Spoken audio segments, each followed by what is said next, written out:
Hello everyone, and peace of Christ to all of you. Please invite your friends and share the video as soon as possible after we finish with your page in YouTube. Yesterday we got strike in YouTube, and the excuse is the chat. However, that will not disturb us really. Still, you can run your chat in your own channel if you podcast it live, or people they can post comment in my page. We have a debate between Dr. Take a note, he's a doctor. Dr. Shabir Ali. These days everybody's a doctor. I'm the only one who have only driving license. And brother Anthony Rogers. Now you can watch the debate and you will see that the Muslims are very upset from this debate, saying that one of those Muslims who always dogs Christians who follow them, harassed him, you know their address, etc. He came to my chat sometime. He said, did this guy ever won a debate? As if he can do better. But you know, the issue is, this guy, he said what every Muslim he say, and he is just a copy-paste of Islam. Sometimes you feel like Muslims are people who they are programmed to say things. Nobody even thinking. I will prove it to you when we play this video, and you will see that everything he said is what every Muslim say. So when the Muslim they blame him that he did not do good, that's very funny and very stupid. I mean, this is Islam, my friend. You cannot do good because Islam is stupid. So we will start playing, and I'm glad that the chat is off, so that will not take any of our concentration or take us out of the topic. And in the same time, you can leave your comment, and even you can put in the comment like the timing of your comment, which means like what part of the video you are responding to. Let us hear what this debate was about, and try not to laugh.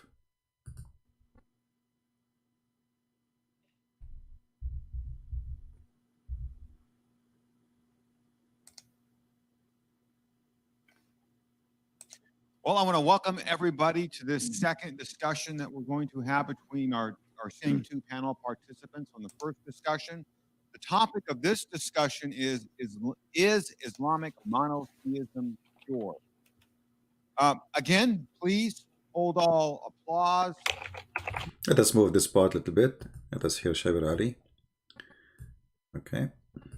But for the moment, let's do this online. I'm also saddened by the fact that I just got news that a dear friend of mine is in a coma. I pray for him, and I ask you to pray for him as well. And I pray for everyone who is sick all around the globe. May God give them a quick and complete recovery. Pray for people around the, I mean, are you allowed as a Muslim to pray for all people? That's not Islamic, and this is false. Muslims are not allowed to wish good things for those who they are not Muslims, and especially praying. Prayer is not for those who they are opposing Islam. So this is the first lie he just started. We pray for everybody. Yeah, right. Yeah, you can go right now and watch the prayer of the Muslims. May Allah curse you. May Allah stop the blood in you. May Allah, etc. May Allah kill you. This is the prayer, even Muslims versus Muslims. So what about Muslims versus Christians, like Shia and Sunni, etc.? So this is the first lie he started with, but let it go.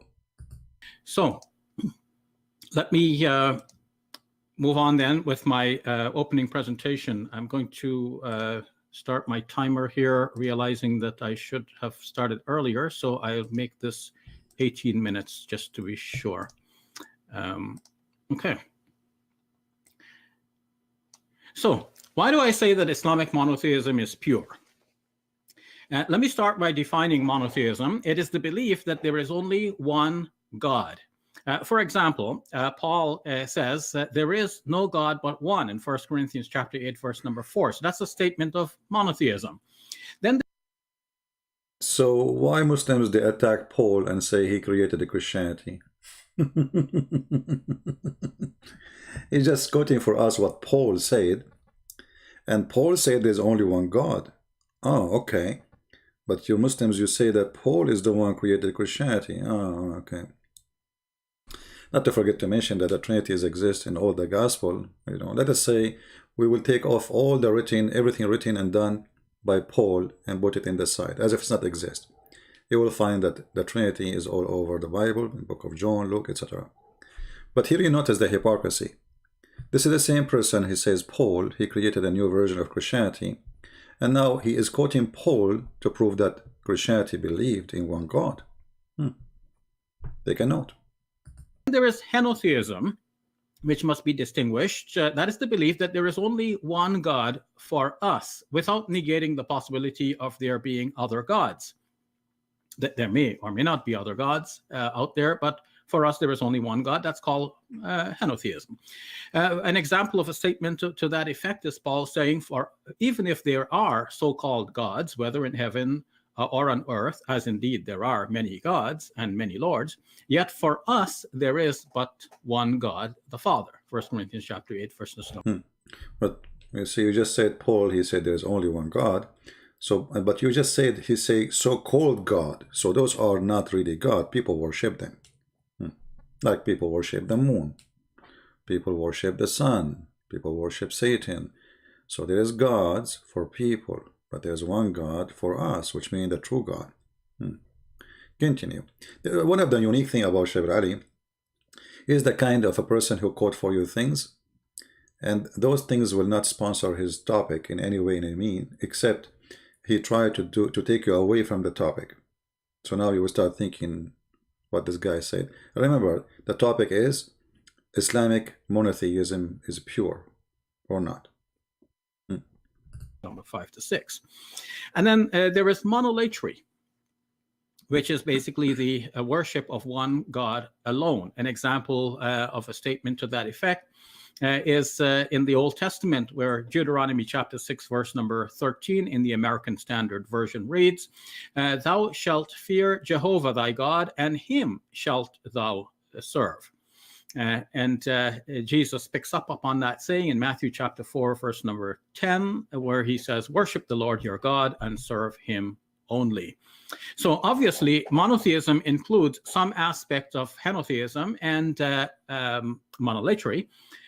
But monotheism goes beyond these concepts by insisting that there is, in fact, only one God. I mean, Jesus, he just only, and that's it. Only Islam is the one insists only there is one God. And in a second, we will see that the God of Islam is a fiction. And count my words, take your notes. Shabir Ali is going to start spanking. He will spank what? He will spank Islam. Watch carefully. How does that insistence on the belief on only one God occur in Islam? I would say in two ways. One is in the Quran, and two is in Muslim practice. So let's start with the Quran. Hold on. Monotheism in Islam exists in two? In Quran and Muslim practice? I mean, that's really funny. You see, I understand the Quran supposedly is the book coming from your God, but Muslim practice, I think he wanted to say following the hadith of Muhammad. Muslim practice. Okay. Well, we will examine the Muslim practice, including yours. You just say that it's pray for all mankind or all people around the globe who they are sick, which is not Islamic practice. You broke your own practice, just to be hypocrite.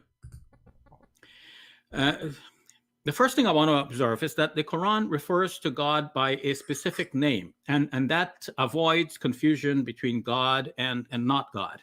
Because sometimes when people say the Lord, we cannot be sure who exactly they mean, because it seems to be a generic title, which could mean God, or it could mean a human being, but it's a title of respect, and so on. So by using the term Allah, it is clear to Muslims that we are referring to the God that is spoken about.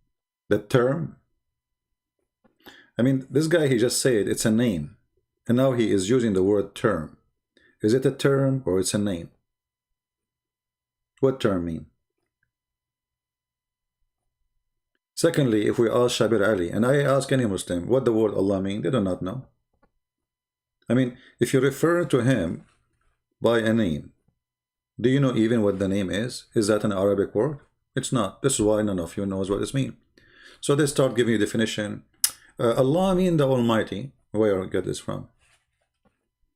You believe He's the Almighty, but Allah is the name. What the name mean?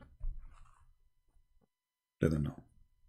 Because Islam is a storing cult from other belief, from other countries, other languages. This is why the most confusing part of Islam is the one is stolen from others.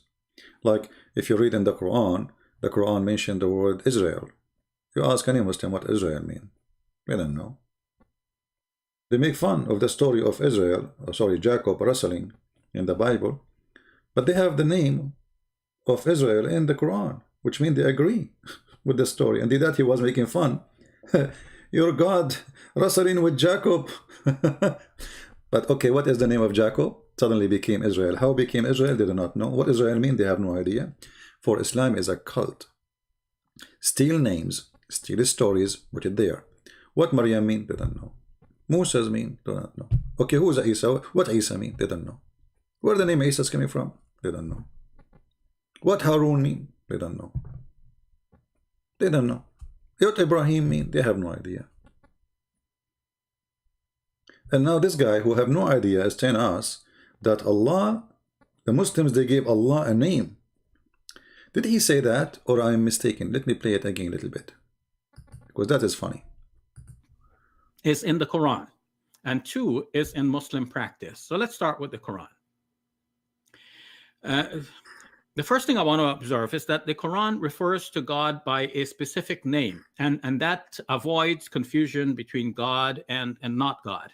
Because sometimes when people say the Lord, we cannot be sure who exactly they mean, because it seems to be a generic title, which could mean God, or it could mean a human being, but it's a title of respect, and so on. So by using the term Allah, it is clear to Muslims that we are referring to the God that is spoken about in the Quran as the only God. So I must explain this term Allah, because for some people it may be a new term. So etymologically speaking, this is what Encyclopedia Britannica explains. What?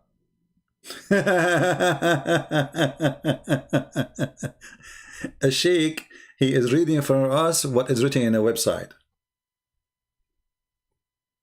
And this is how he defined his God. From a website run by the kuffar, supposedly. Okay, what they tell you in that website? Tell us.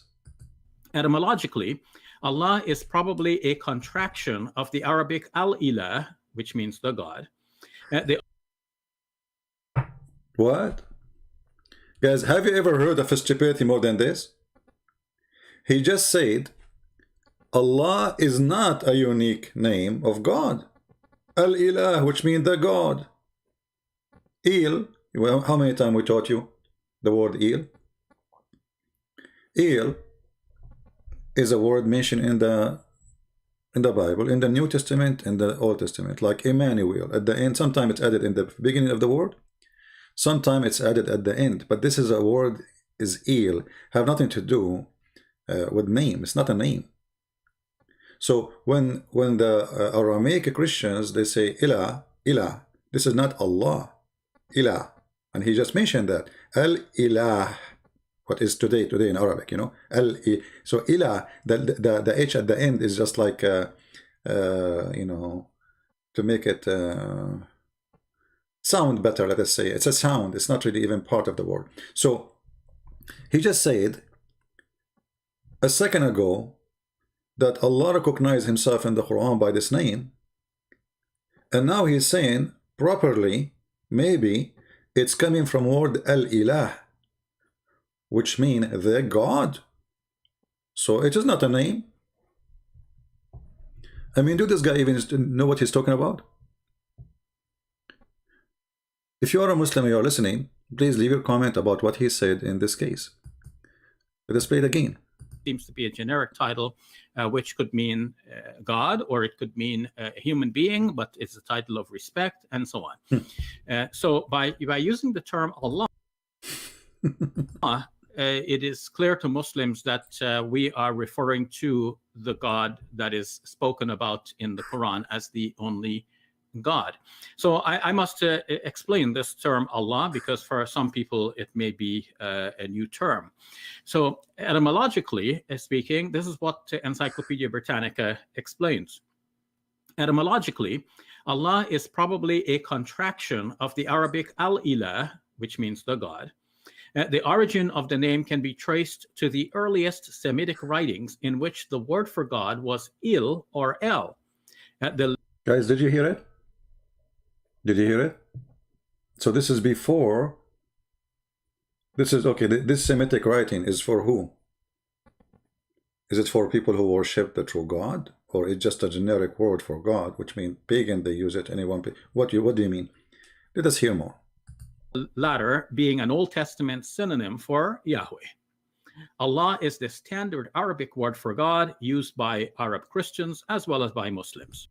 Well, this is true. The Arab Christians, who they are not Arab, using the word Allah now, but they never used it before, because they are under the Islamic occupation for 1400 years. So imagine they are using the word Allah and still they are killing them. So what if they use different word?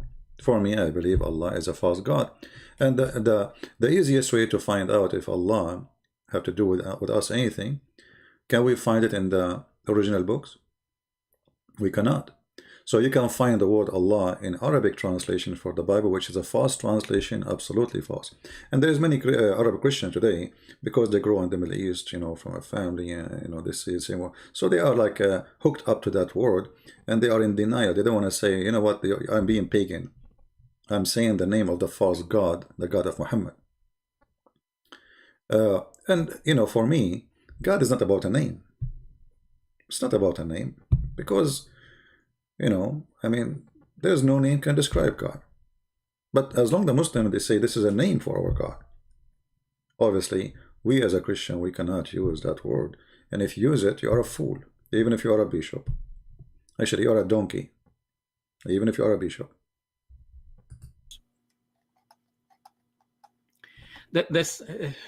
In addition to naming Allah as God, the Quran insists that Allah is the only God. There is no God but Allah. The declaration in Arabic, La ilaha illallah, is known to Muslims as the kalima of Islam. Kalima of Islam. That's the most basic creed. The kalima of Islam, I never heard. What is that? The kalima of Islam? What? The kalima of Islam. As I know, this is the shahada. Since when did the kalima of Islam? Okay. Creedal statement of a Muslim. There is no God but Allah. Why you stop? You see here, you see the hypocrisy of the Muslims. He said that he's talking about monotheism. And how he proved monotheism? He says, we Muslims, we say there's no God but Allah. But why you don't continue and say the rest? Where you associate the name of your God with the name of your prophet. Actually, the Muslims, they associate the name of their God with the name of their prophet, the knowledge of God, the knowledge of their prophet, the ability of God, the ability of the prophet, the wisdom of God, and the wisdom of the prophet. Even the sexuality of Muhammad is associated, or let us say, it is connected to God. Because he's a prophet, Allah, he gave him the power of 40 men, and boom, boom. But here, let us see, if we go in the hadith, we will find the following. I'm not going to use Arabic, just type this as an example. Actually, let's use this.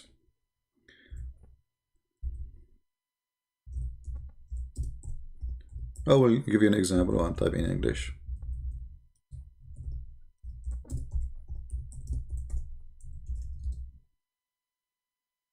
When a Muslim, he speaks to Muhammad, and Muhammad, he questions something, trying to examine the knowledge of Muslims, how much they learn from him. So when Muhammad, he say, do you know, hey, there is a guy with him, the father of the ants. They call him Abu Dhar, which means the father of the ants. Do you know where the sun set? Who is talking? Muhammad. What is the answer is? I replied, Allah and his apostle knows best. Do you see how, the word mushrik is to associate a name of a human being or other person or even an idol with the name of a god which you worship, and that will take you away from monotheism. But you will notice here that the Muslims, they associate the knowledge of God and the knowledge of a man, and both of them, they know best. And you will not see here Muhammad say, oh, don't say that, don't say Allah and his apostle, no, say only Allah knows best. No, he did not. Actually, he is saying the question so he can hear such a reply that Allah knows best and Muhammad. So how you are a people who worship one God, but you associate in knowledge of a man with the knowledge of God, and you made them equal in knowing best. Like, you see, the sentence is so clear. He didn't say, Allah knows best and he is a prophet who learned from Allah. No. Allah and his apostle know best. Same for the Shahada. In the Shahada, they say there's no God but Allah and Muhammad is his messenger. But you associate the name of God with the name of a man. Because why Muhammad? There is supposedly, according to Islam, 124,000 messenger. Why you don't say there's no God but Allah and Isa is his messenger? No, they don't say that. Abraham, his messenger. No. The only name they associate with their God is Muhammad. And if you read this hadith here, you will see that Muhammad, he says something funny and stupid, claiming that the sun goes every day and prostrate under the throne of Allah. And this is how he explained the sunset, which is a stupid explanation, proving to us again that he is a false prophet and his God knowledge is not best, neither his knowledge is best at all. But this is just to show you an example. Now we go to the video of Shabir Ali.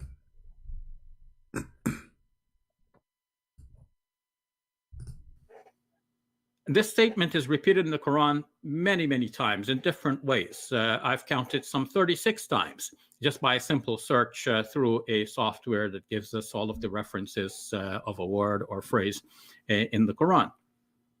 So this is something that occurs again and again. Let me say that by contrast, we will notice that in the Bible, the statement that there is only one God does occur, but not as frequently as it occurs in the Quran. Even see, it's we have competition here.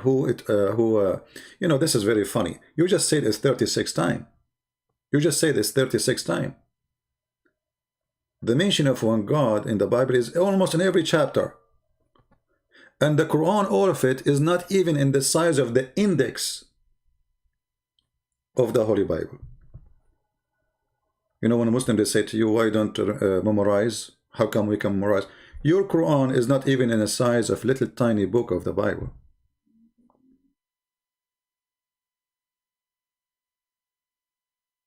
The index is bigger than your book.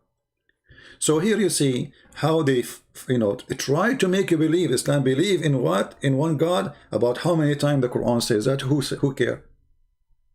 Who care how many times the Quran says that there's only one God, but yet you do not know who is this God.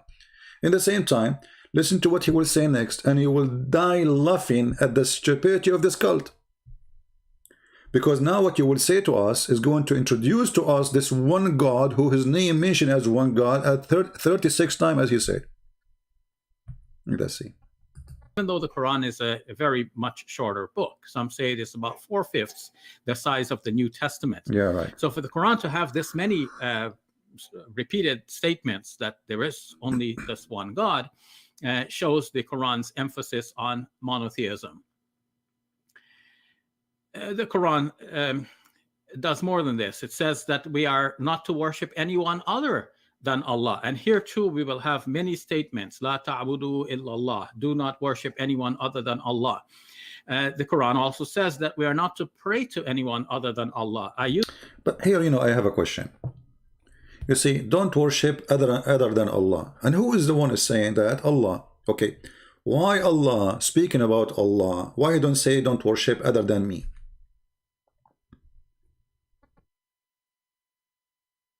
Any Muslim can answer? I mean, he is the one who's talking, and then he is saying to you, supposedly, as he is the one who's talking, don't worship other than Allah. Why he is saying Allah? Why you don't say me?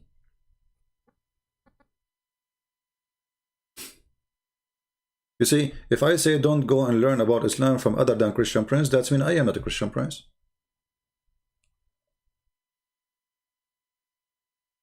And this is not happening only once, it's happening all over. And he just mentioned that. Use this as a separate category because worship and prayer might be slightly different. Prayer may include just simply an appeal, like an appeal to a saint or to a past prophet or some angel or lesser being than God. So the Quran here too interdicts and says, "La tad'u ma'allahi ahada." Do not call anyone else along with God. Are you sure? See, one of the funny things about Muhammadan, they say things, and those things will criminalize. I'm saying criminalize like in the way will prove you wrong. You know, Muhammad is a fraud. Don't worship anyone other than Allah or beside Allah. Let us take a note of that. So the Quran is clear about this. But look what he will say after. The Quran also insists that we're not to make sacrifices to other than Allah.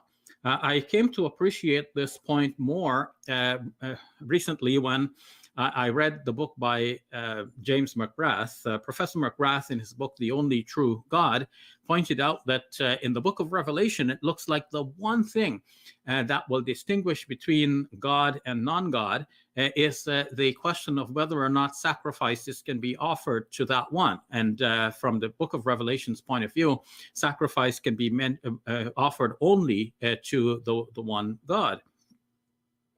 And I came to appreciate then why the Quran says that we are not to eat the meat that is sacrificed to other than God, and why we are not allowed to make our sacrifices to other than God. So in the story of Abraham, we find in the Quran in Surah 6, there is a mention of him turning his face towards God in sincere devotion towards God. And Muslims are then told in that context to say, "Qul inna salati wa nusuki wa mahyaya wa mamati lillahi rabbil alamin." Say, my prayer, my sacrifice, my living and dying is for Allah, the Lord of the worlds. That is a false translation, and it's absolutely a fraud. If you go to the Quran, you will see they added the word sacrifice in the translation.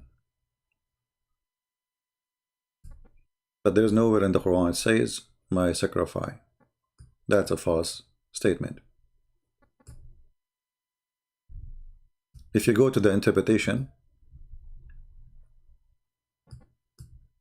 as an example, this is Al-Jalalain.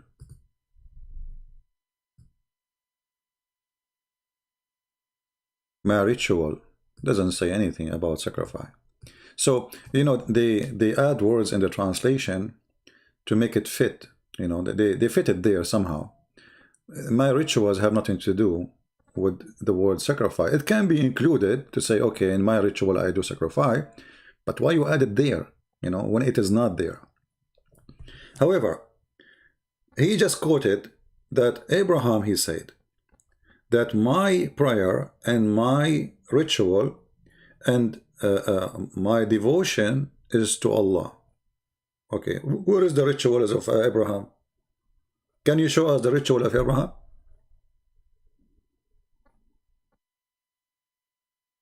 Was the sacrifice of Abraham a ritual in Islam? Did even Abraham sacrifice anything? Because as we know the story, Abraham, he did not sacrifice. I mean, he tried. The one who sacrificed in the story is Allah.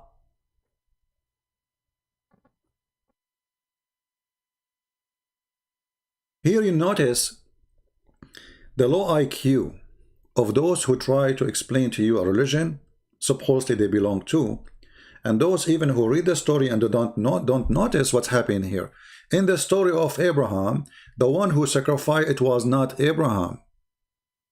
This is what the Quran is saying. The one who sacrificed is Allah. So what is the ritual and the sacrifice of Abraham? Somebody tell me. If we go to the Quran,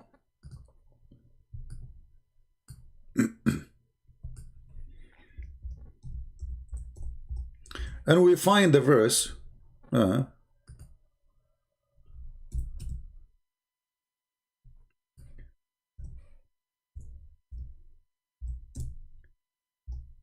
search engine sometime. Just this is the fastest way to do it. In chapter 37, verse number 107, who is the one who did sacrifice? It's not Abraham. Abraham, he sacrificed nothing. So how in the world you insert the story of Abraham to make it about sacrifice, because he didn't sacrifice? This is the story in the Quran that when Abraham, he saw a vision, and in the vision he been asked to sacrifice his son, as you see. And then it says here that this was like a trial to Abraham. And then Allah, he ransomed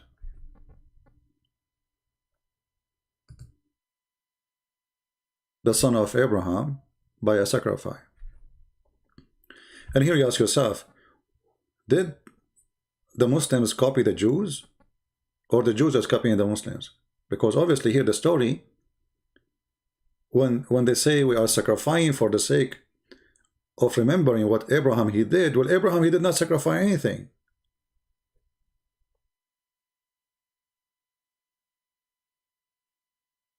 The one who sacrificed, actually the translation is false here. In Arabic it says فَفَدَيْنَاهُ بِذَبْحٍ عَظِيمٍ. We ransom him with a great, amazing sacrifice. Okay, why Allah want to give a sacrifice? You see, this Islamic monotheism is stupid to death. The Muslim, they say to the Christians, why Allah need to sacrifice his son in order to save you? Isn't it this is silly to say that? That's what they say to you. Okay. And now they will say to you, will God sacrifice God, or God sacrificing to God? So the God of the Christian is sacrificing to who? The answer in the Bible is very simple. Jesus, he said, nobody take myself from me. I lay down myself. So this is not somebody pushing somebody to sacrifice. The Messiah, because he loved us, he gave his life, which is mean a lot to us, but for him it mean not much really, except showing us how much he loved, because no death can take me. Nobody can take me down. Nobody can really take Jesus down, because what the point of killing a person? He will come back to you to prove to you that he is God. You did nothing. Jesus right now in Islam is alive. But here you notice that the idea of not to sacrifice to other than God, we find that Allah is sacrificing. When Allah, he ransomed, here it says redeemed. I mean, the translation changed from person to person. We redeemed. Other translation we ransom. Other translation we exchange. I mean, it's hilarious how they come with a translation. Okay, Allah redeem who to who? From who? You are redeeming who? We ransomed him with a great sacrifice. And remember, this is to prove to us that Islamic religion is monotheism religion, monotheist. How this happened? Allah is sacrificing to who? If you say to me Allah sacrificing to Allah, well then, what the purpose of the sacrifice? What the accomplishment? And why Allah He sacrificed a ram? And why He called it Azim?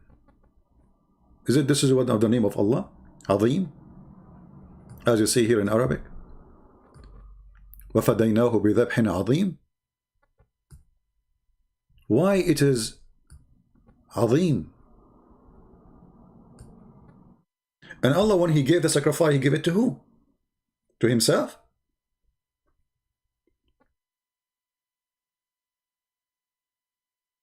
Obviously, the one who copied the story from the Old Testament, he do not know the meaning of the story, and by copying it, he got himself busted. Because the sacrifice here, symbolic, that no sacrifice will be accepted, it is except the one is coming from heaven. This is why, if you read the story, you will see that a ram came down from heaven, and this ram is great, amazing. If we read the interpretation for this verse, so Muslim will not say I'm making things up, you know them. Chapter 37 again, verse 107.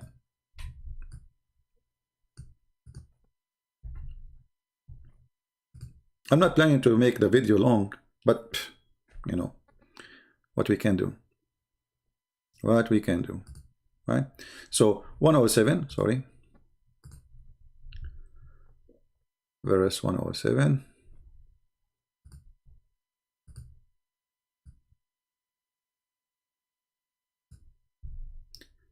And here you notice another stupid thing in Islam, because it's a theft.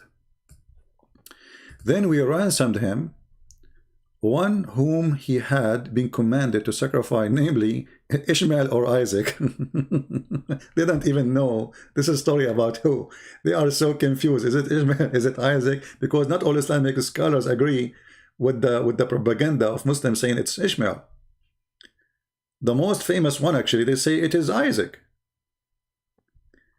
There is two different opinions. Always in Islam, there's two different opinions. Why there's two different opinions? Because they have no knowledge. I mean, why you have no knowledge of the name of the one who been to be sacrificed? Muhammad do not know himself because he's a thief. He have no idea what the story is about. Then Allah, He gave a mighty sacrifice, a mighty ram from paradise.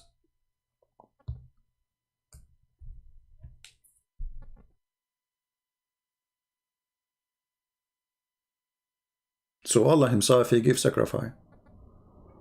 And that destroy everything the Muslims they come with, because they can't explain to us why Allah giving sacrifice. He gives sacrifice to who? Is He giving sacrifice to other God? Is He giving sacrifice to Himself?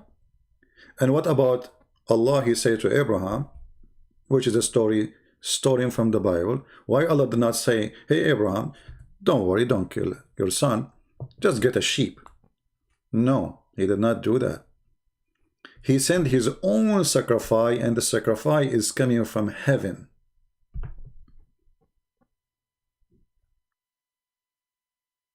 That's mean the sacrifice, which great sacrifice for God, is His own sacrifice. So the Muslims, by copying the story from the Old Testament, they expose their monotheism. Because why you want to sacrifice? They just say the ritual of Abraham, when the fact this is the ritual of Allah sacrificing to Himself or to other God. Either Allah is one, the same as the God of Abraham in the Bible, and then the sacrifice is happened to him. Or Allah is not one God, and then Allah is sacrificing to other God. So He ransomed the son of Abraham by sacrificing to the one who made the request, say, hey God, please let Abraham's son go. So, you know, this story here raises many questions. And where is this, what the rams, you know, simple, why it's not a cow? Why it's not a goat? Why it's not an elephant? I mean, elephant is way bigger. And the Muslim, they say to us that we Muslims don't believe in a bloodshed as sacrifice. This is the biggest lie they say. that sacrifice in Islam does not involve bloodshed. And actually, the sacrifice in Islam goes back to the time of Abel and Cain, the children of Adam, where two of them, they want to have sex with their sister who have a crossed eyes. The story is funny there, that Adam, each time he gave birth to a twin, and those twin, male and female.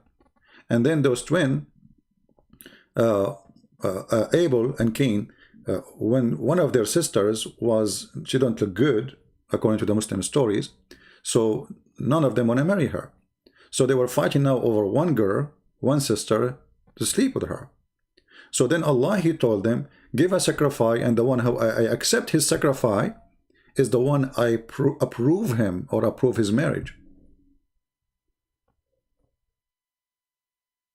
So from the time of Adam, Muslims believe in sacrifice. Let us continue. I hope we gave you enough information. I mean, for those who they are trying to study the cult of Muhammad, those information are very important for you.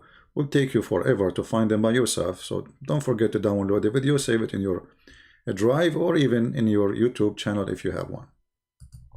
Let us continue with this poor guy trying to make his God look good, but it's not working.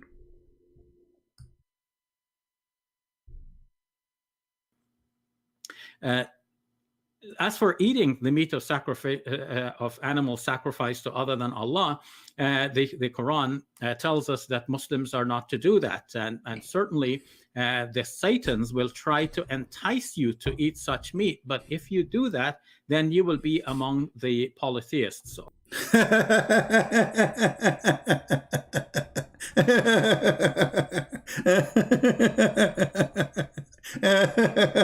Unbelievable. So if you eat a sandwich in Thailand, you became a polytheist. This is religion.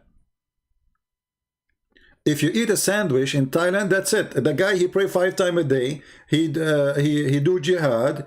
He he go after people to because they are opposing Allah. But just because he ate so Osama bin Laden, he ate a sandwich when he was in America, and it was hot dog. He became a polytheist. But there is more than this. This guy, he just said something very important. I will go back a little bit so you can laugh with me more. I don't know how many of you notice.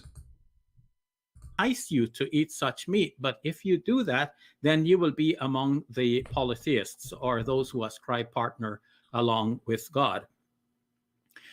So on the contrary, Muslims are told that when they eat, they should say Bismillah in the name of God and then eat, and that will erase any possibility that we're dealing with meat which has been sacrificed to others. What? So if you say in the name of Allah,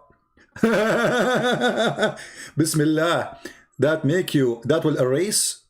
So that means you can eat all kind of food. You can eat the Hindu food. I mean, this see the contradiction, the stupidity. Allah, he forbid us to eat the food of the pagans. And then he just said, but if you say Bismillah, that erase. Unbelievable.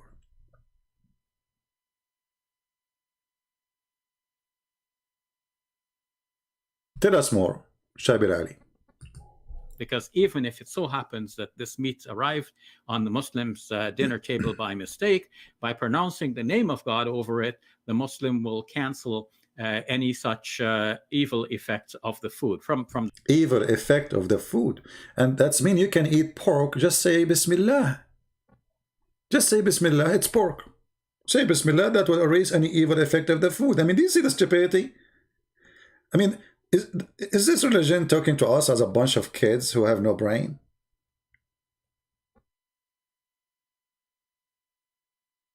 That's mean you can eat anything, just say Bismillah. So why you Muslims are so, like, oh, this is alcohol. Drink alcohol, say Bismillah.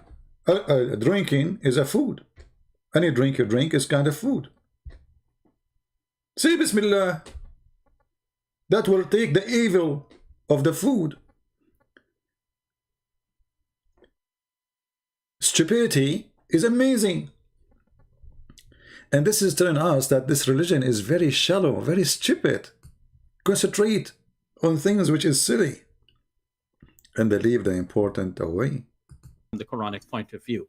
So with these various components in mind, we can see that the Quran actually insists upon monotheism and insists on it in a wide variety of ways. Okay, hold on. See, you know, you cannot eat a food sacrificed in the name of other God.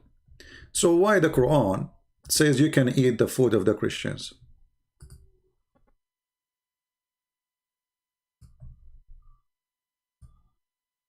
Don't the Christians, they say the name of Jesus on it? This day, all things good and pure made lawful unto you, the food of the people of the book. But isn't it the people of the book are kuffar and they worship other than Allah?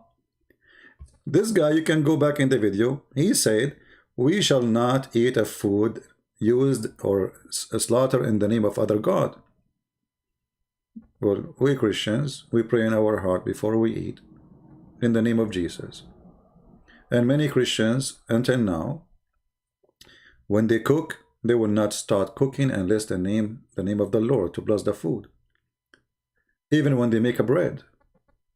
Actually, it is Islamic countries, when they make a bread, they make 3 dots in the 3 corners, copying the Christians to bless the bread. So, you cannot eat a food named or given under the name of other God, which is something talking from the Old Testament. And now you are saying it is okay to eat the food of the kuffar. And it's pure for you. And you can even rape their women and sleep with them. How the Quran says we are kuffar all over.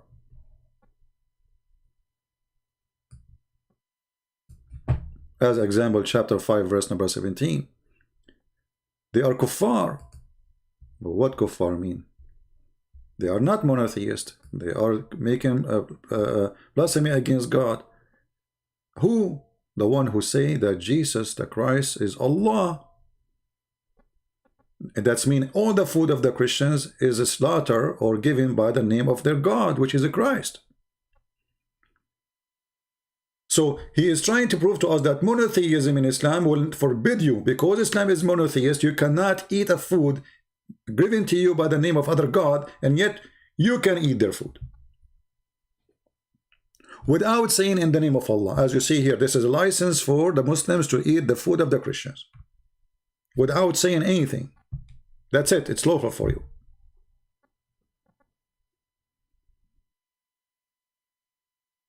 But in the same time, the Christians, according to Islam, they are not good people. They are bad. They are kuffar. They are filthy. They are disgusting. They should die.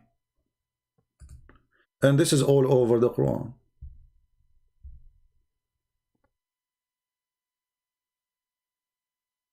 Clear declaration in the Quran that the Christians are kuffar. They are infidels. But you want to eat their food. And you can sleep with their women just to spread the numbers of, increase the number of Islam. See how many chapters? Chapter 5, verse 73. There's many chapters. So here you notice that this religion is like a, somebody, he's a thief.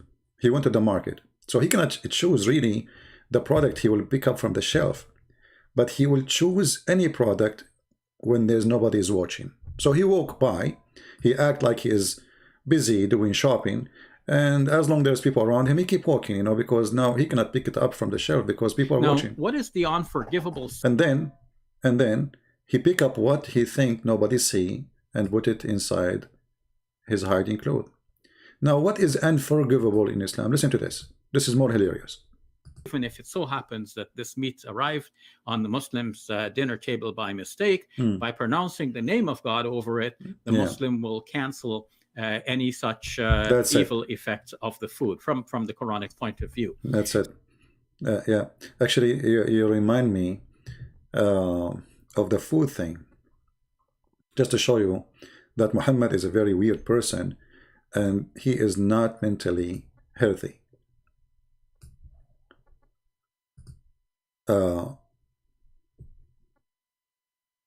Why or how we should eat in Islam?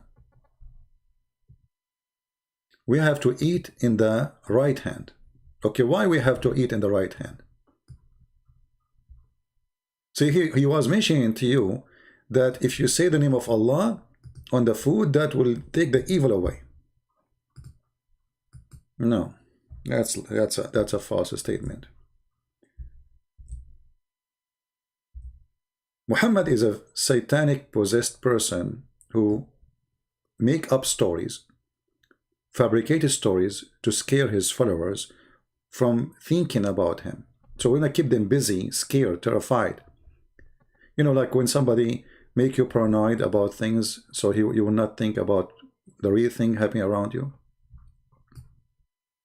When any of you intends to eat a meal, he should eat with his right hand, and when he intends to drink, he should drink with his right hand, for Shaitan eats with his left hands and drink with his left hands. I mean, have you ever heard of an intelligent person say such a thing? Let us say, for the sake of argument, Shaitan or Satan, he used his left hand. And by the way, Satan have left hand and right hand, and okay, no problem.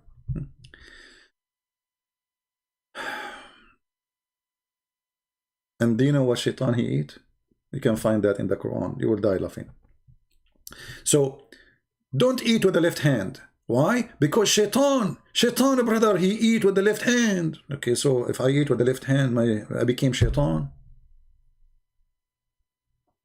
Have you ever heard of a stupid teaching more than this?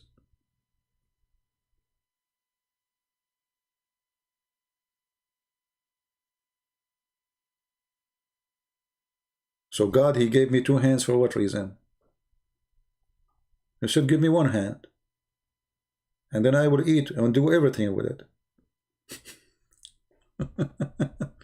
Just to show you, you know, a little bit of the stupidity of those stories about eating with one hand and etc.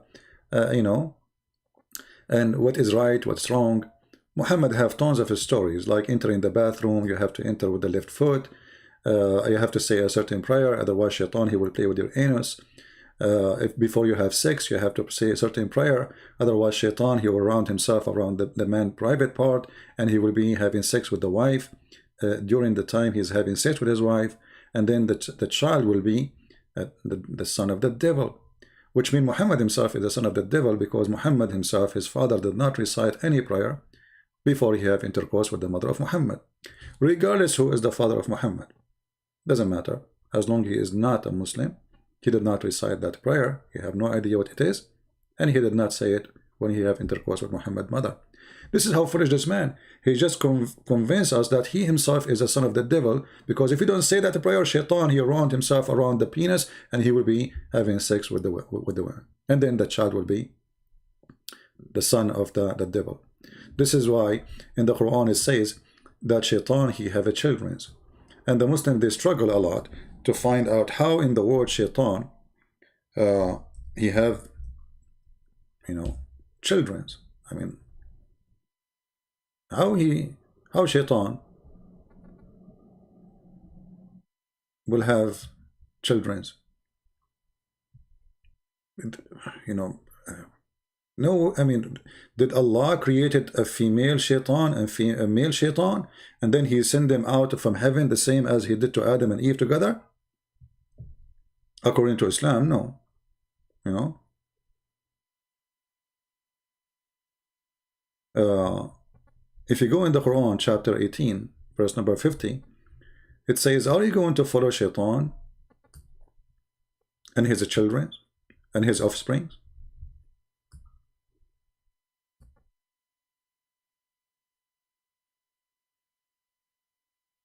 You go to the Islamic interpretation, you will see a lot of fiction stories that Allah, he gave Shaitan, the first Shaitan, Iblis, he gave him a penis in the right side of his thigh, and he gave him a vagina in the left side of his thigh.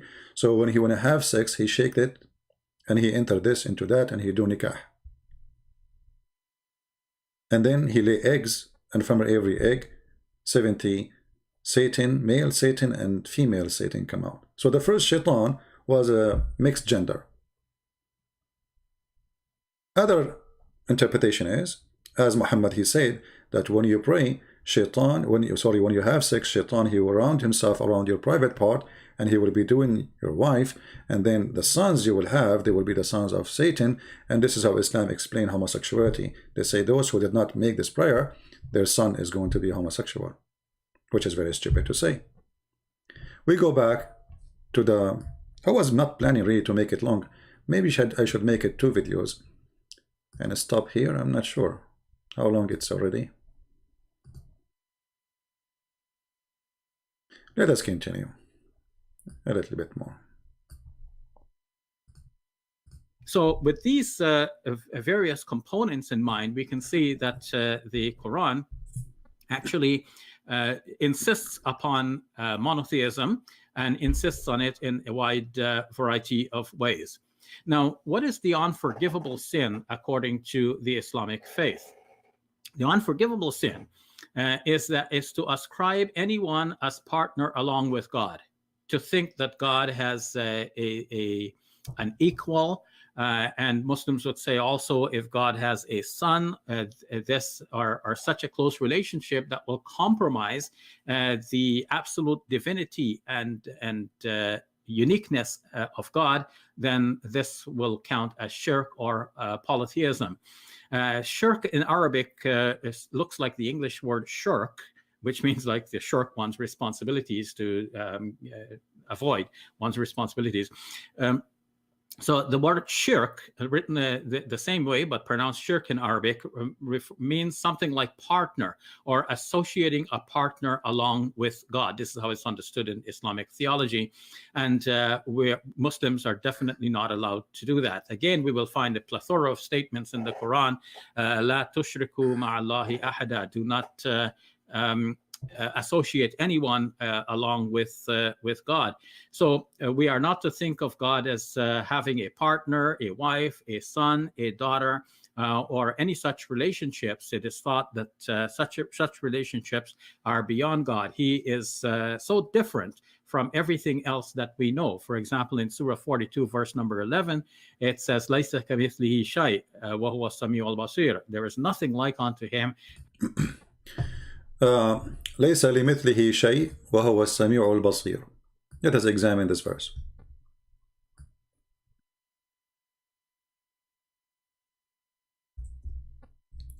And I will make you die laughing.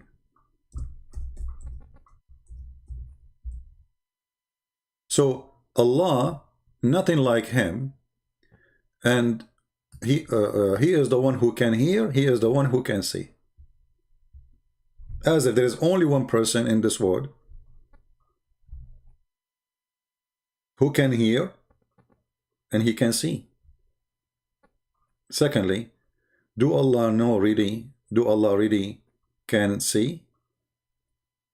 Do Allah really can hear? So if we go in the hadith, we will find that it's not true.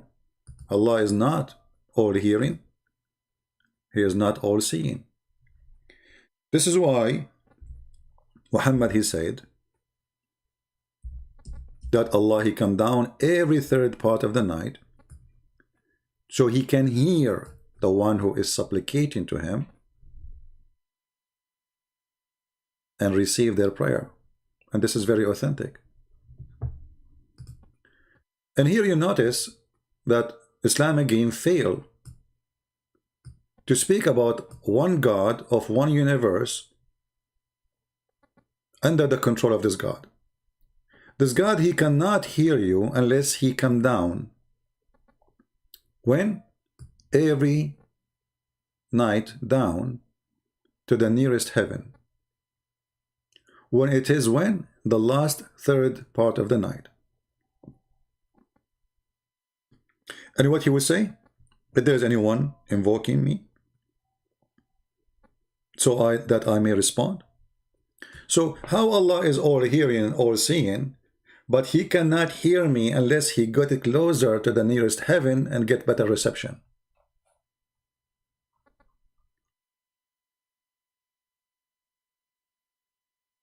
That is a question nobody can answer from the Muslims because this is stupid. I mean, are you saying to me that Allah, in the top of his throne, he cannot hear us?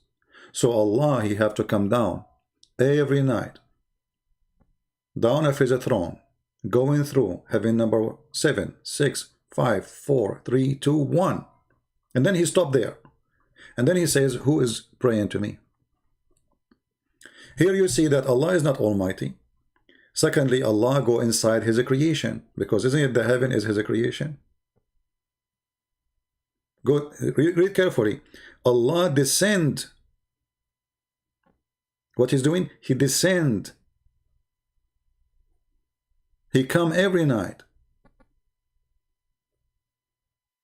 When we accept that this God, you see the Muslims, they say, well, Jesus cannot be God because the flesh is created. So how can God become, how God can be inside the flesh which is created? Well, isn't it the heaven is a kind of a flesh is created? Contain material?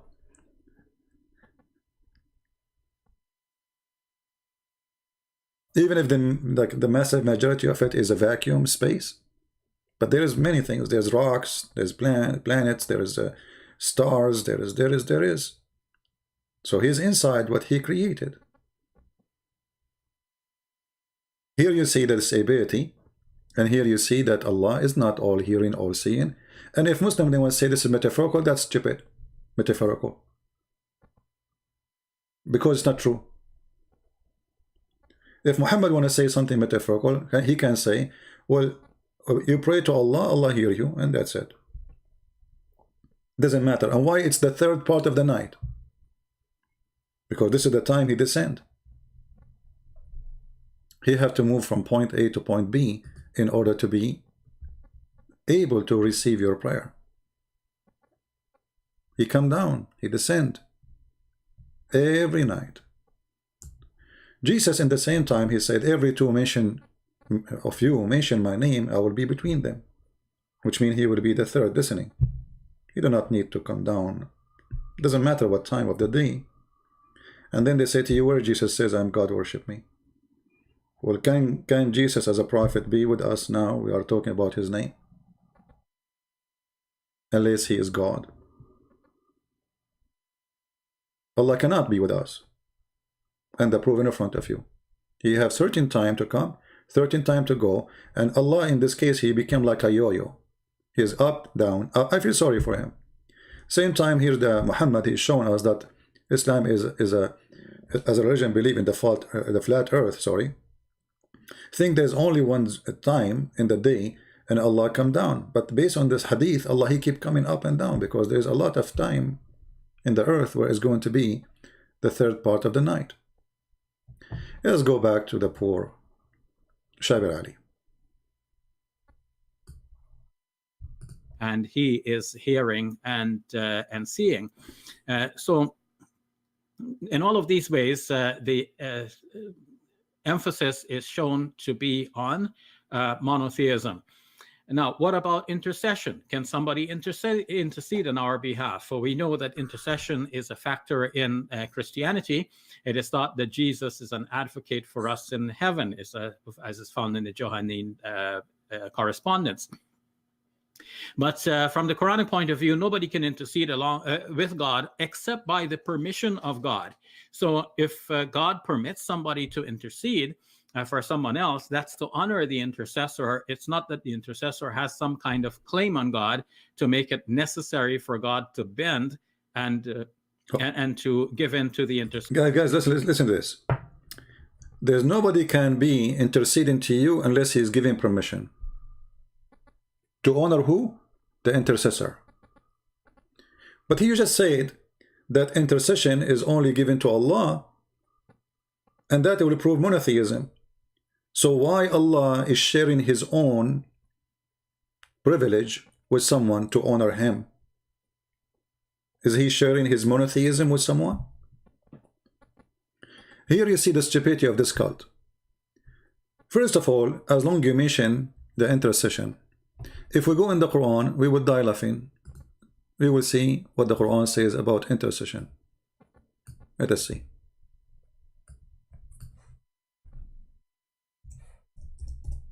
The Quran, as usual, is the book of contradiction.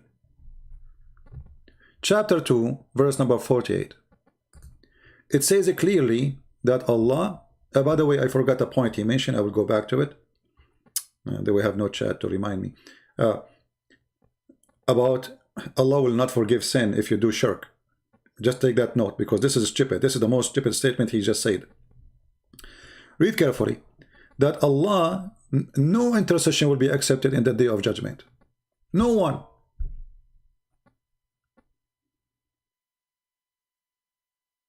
Chapter 2, verse number 48. Okay. Different verse. Chapter 2, verse 123. No intercession. Then guard yourself against the day when one soul shall not avail another, nor shall, etc. And no intercession will be accepted. And by the way, here Muhammad, he got Allah busted, because he said in the judgment day, Allah will take all the sin of Muslims and he will place it. It's going to be like mountain. The sin of the Muslims will be like mountains, and Allah will place it on the Jews and the Christians. But here the verse is saying that no soul shall pay for the sin of other person. And here Muhammad again is contradicting himself with his stupid agenda, just trying to make the Muslims feel better. Let us find the hadith.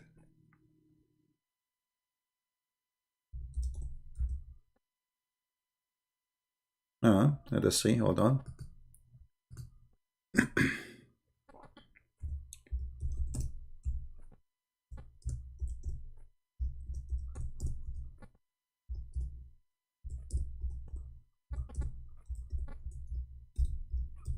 I'm trying to find the hadith for you in English.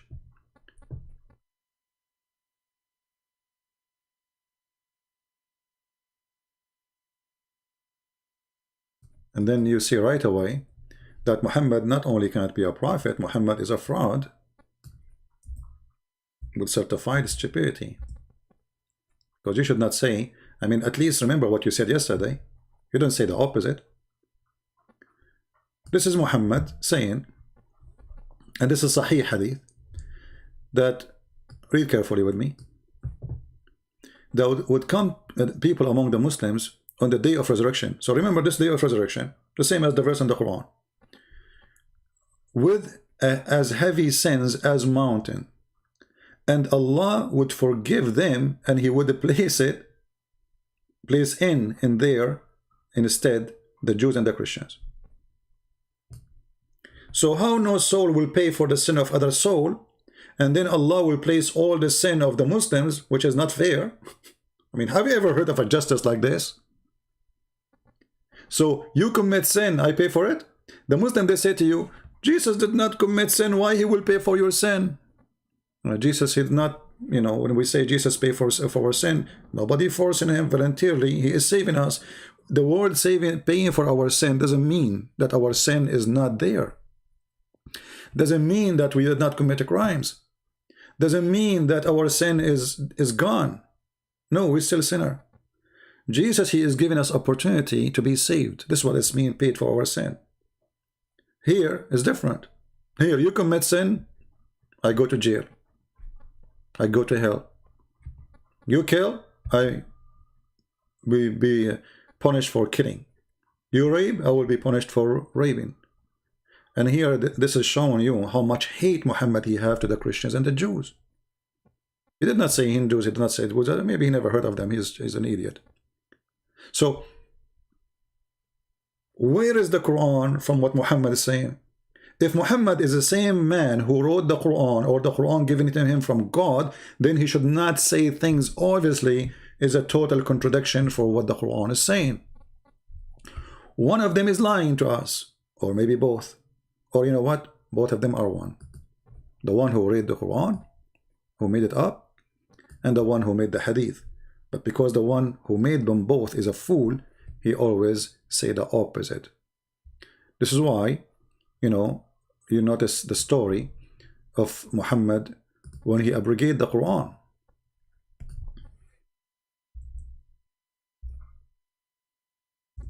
So he changed the Quran based on his stupidity and his mistakes. So he tried to fix it. So he come with a verse in the Quran saying, chapter 2, verse 106, any of our revelation we abrogate or cause to be forgotten, we will make something better or similar. And here you see how stupid it is. I mean, so Allah make you forget the Quran, and then he will make something better. Allah will make Quran better than the Quran of Allah? How that could be? There is two Allah. One Allah, his Arabic is not good. The other Allah, his Arabic is better. Because here the quality cannot be better. You see, this is God. This is God. Quality of God does not change. And here we are not talking about his look or the quality. The quality. Can the quality of the word of God be less than the quality of the word of God? This is what the verse is saying. And then he says similar. So why you want me to forget it if he's going to give me something similar? Who is stupid here? But if you go and try to find out what happened, you will find that Muhammad, because he's a liar, he could not remember what he said yesterday. This is a chapter 2, verse 106. You can go to the interpretation and you will find the answer. Muhammad became the joke of the Arab. Why?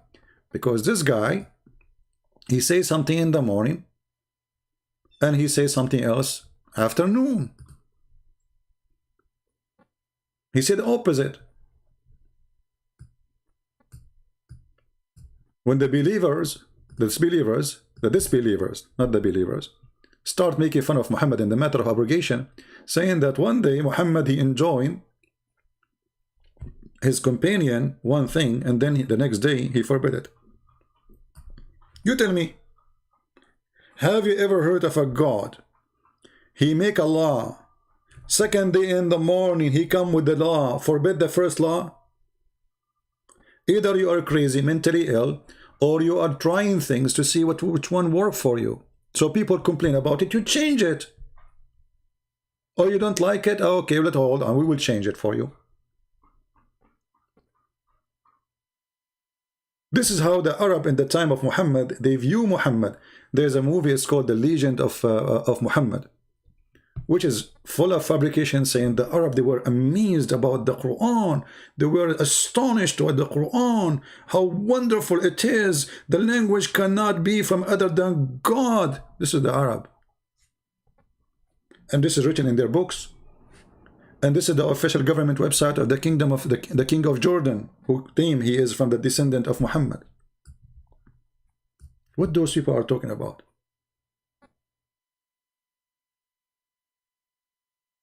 Actually, you will see even Muhammad, he changed things because just somebody, he is a Jew or a Christian, he say don't do that.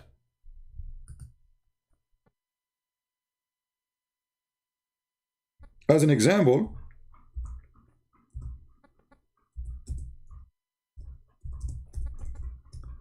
a Jew one day, he came to Muhammad and he said to him, read carefully people, this is the topic is monotheism. This is the topic is monotheism. And this is a Jewish man getting Muhammad busted in his time. And this is all is sahih. We are not quoting something is not very authentic.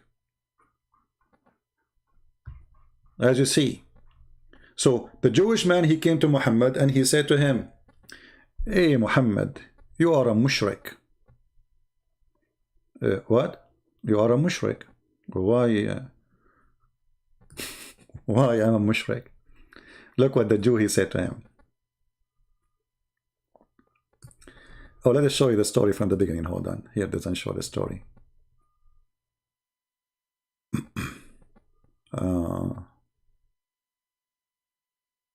You see here, they don't show the story that a Jew, he came to Muhammad and he say the stories, etc., etc. And then Muhammad, after the Jew, he get him busted, Muhammad, he said to them, okay, change the way you talk, okay? Don't say that. Read carefully. And this is Sahih. It was narrated from Abdullah, etc., Ibn Yasir, blah, blah, blah, blah, blah, blah, that a Jew came to the Prophet and said, You are setting up rivals. I'm not sure if I'm saying the word correctly in English. You know, my English is not good, as you know, so you can laugh, it's okay. Rivals to Allah and associating others with him. Who is saying that?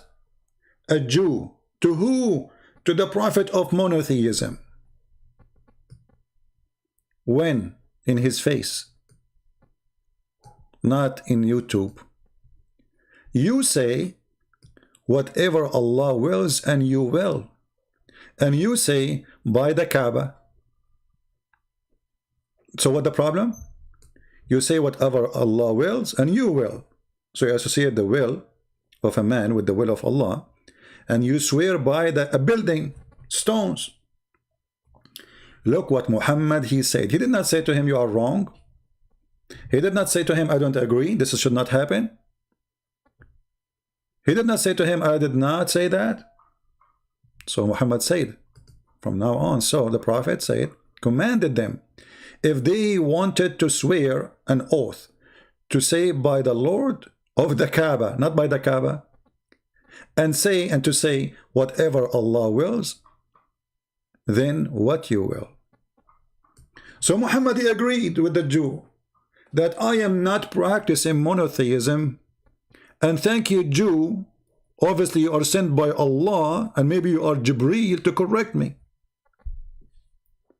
If Muhammad is a prophet of monotheism, he will never do such a mistake agreeing with the Jew that the Jew is right and Muhammad is a fraud. He did not teach monotheism. Did you ask yourself, how in the world a Jew, he's not even a rabbi,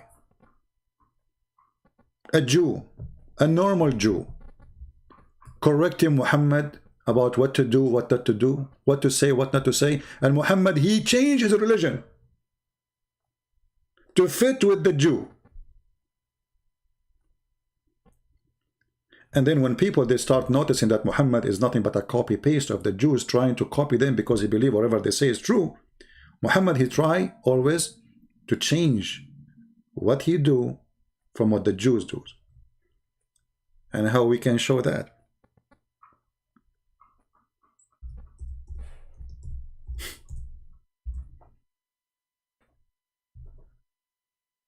Look at this is stupid story. And I call it stupid because it's stupid. I mean, I don't know how stupid it can be more than this. The messenger SAW shortwave radio said, narrated the messenger of Allah used to stand up for a funeral until the corpse was placed in the grave. A learned Jew once passed by him. Notice with me, a learned Jew, not ignorant, a learned. That means he's a rabbi. When they say a learned, they are translating in Arabic, it says Hibrun or Hibrun min al-Yahud, which means a scholar, a rabbi. So a learned Jew once passed by him and said, this is how we do it. What he said? The Jew, he did not debate him about anything. He did not say to him, this is wrong. Actually, he agreed with him. He said, this is how we do it. Do what? The prayer for the funeral. What Muhammad, he did immediately. He said, sit down, act differently. Like what the heck? How a religion, ritual change in a second. Just because a Jew, he said, this is how we do it. Obviously, Muhammad is a fraud. Because, so what if this is how they do it? Why Muhammad? What Muhammad is afraid of? He's afraid because always they accuse him that he is a thief. He's trying to copy the Jews, trying to copy the Christians. So he said to them, act differently. This is why Muhammad, he said, when they were discussing about which day we should make it as a day for a prayer.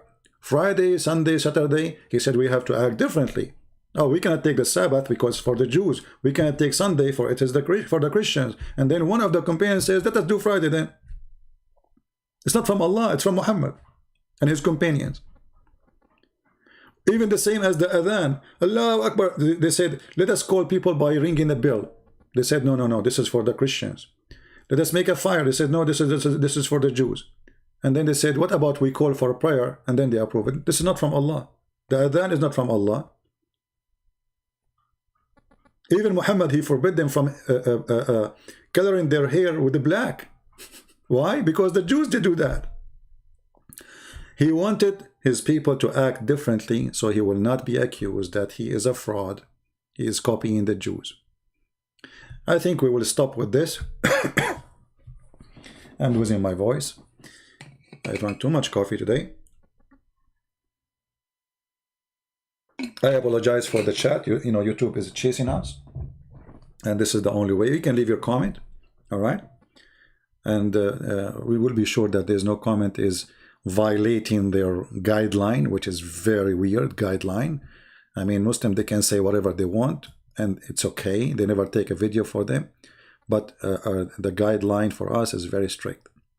And you know, oh, I forgot. I said, remind me, guys. Remind me about what? Allah forgive not the one who associate with him. I will finish with this. Shabir, he said, Allah forgive not those who associate with Allah.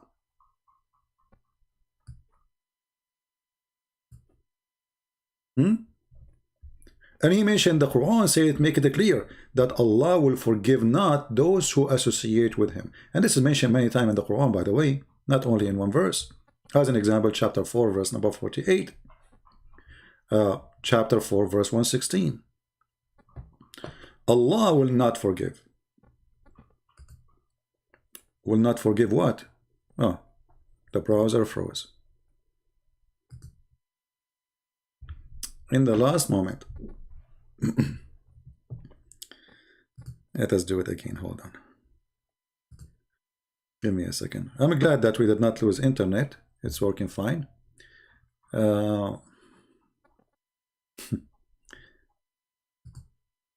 When Shabir Ali, he said that Allah forgive not, forgive all kind of sin except not to be monotheist. Anyone thought about it for a second? How Allah forgive not if you were a person who associate with Allah someone else? Then how you convert to Islam?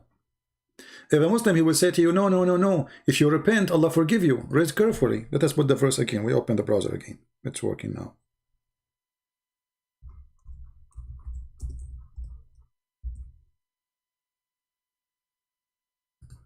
All right.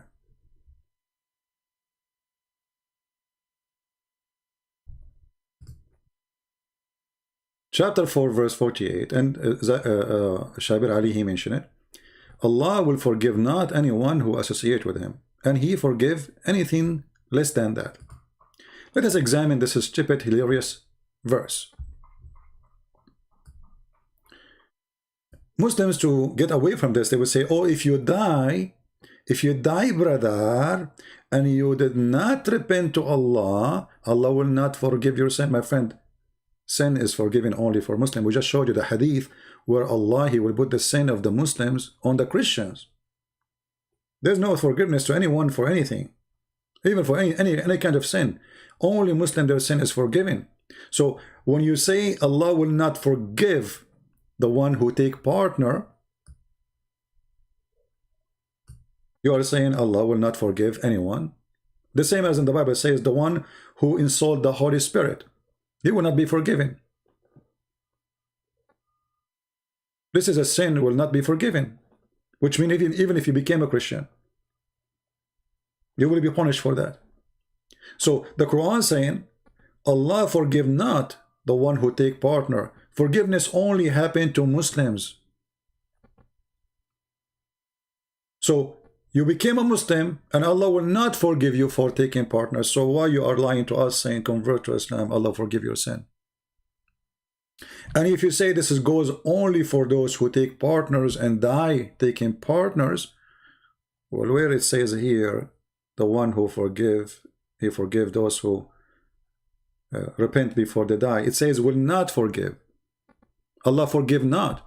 In order to be forgiven, you have to ask, you have to repent, you have to do it when you're alive. After you die, there's no that's it, it's over. Your let us say your time is up. Your chance to be forgiven is up. So Allah forgive not taking partners. That means nobody can convert to Islam. Same time, why you Muslim take partners with Allah, like Muhammad, as we showed you from the beginning. Shahada, knowledge, present. Actually, the Muslims, they make Allah a joke, and they claim that Allah created the whole universe just to serve Muhammad.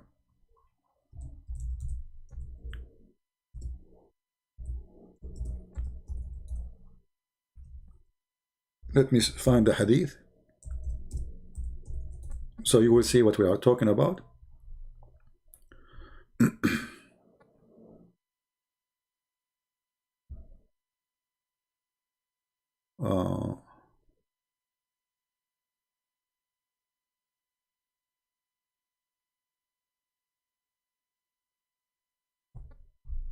Let us see. You see, always it's easy to find it in Arabic, but the part is to find it in English. All right, we found it. Let us put it for you on the screen. We have only 1,200 people watching. I put some food for the birds. It's very cold outside, so they can eat. The hadith, a question. What do the respect of ulama means the scholars of the religion and Sharia about the hadith? Which one? لولاك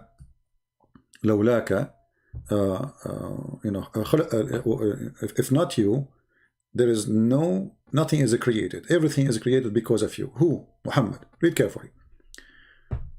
So he's saying, what do you think about this hadith? Which book we can find it? Who narrated, etc. And then he says, the answer. Indeed, the Prophet of Allah is the reason for the creation of Adam. Allah, alayhi salam, which means peace upon him, and the universe. If the Prophet of Allah pray on him, and here remember, Shabir, he said, don't pray to other than Allah. Allah himself prayed to Muhammad. Allah himself, he prayed to Muhammad. They say that he sent in the blessing, which is stupid. It doesn't say that in Arabic. It says yusalli. So if not Muhammad, if the Prophet of Allah was not exist, the stones, then the arsh mean the throne of Allah, the kursi, the chair of Allah, the lawh, which mean the tablet of Allah, al-qalam, which mean the pen, and those are, by the way, those are not Arabic words, and the Quran says the Quran is a pure Arabic. The skies, the earth, the heaven, the hell, the trees, and the stones, and all other creatures would not exist. You Muslim, you claim that you are monotheist.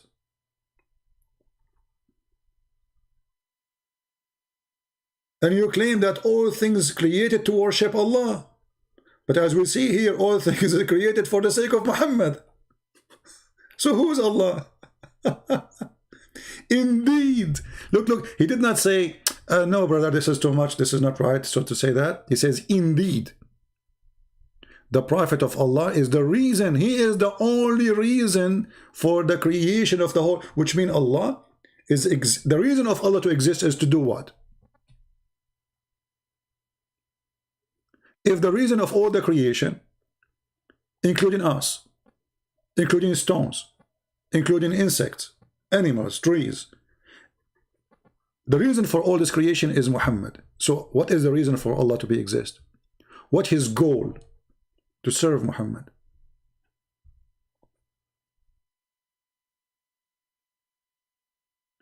The Prophet of Allah sallallahu alayhi wasallam said, Allah said, when Adam made mistake, he asked, oh Allah, I asked you for the sake of Muhammad to forgive me. Huh?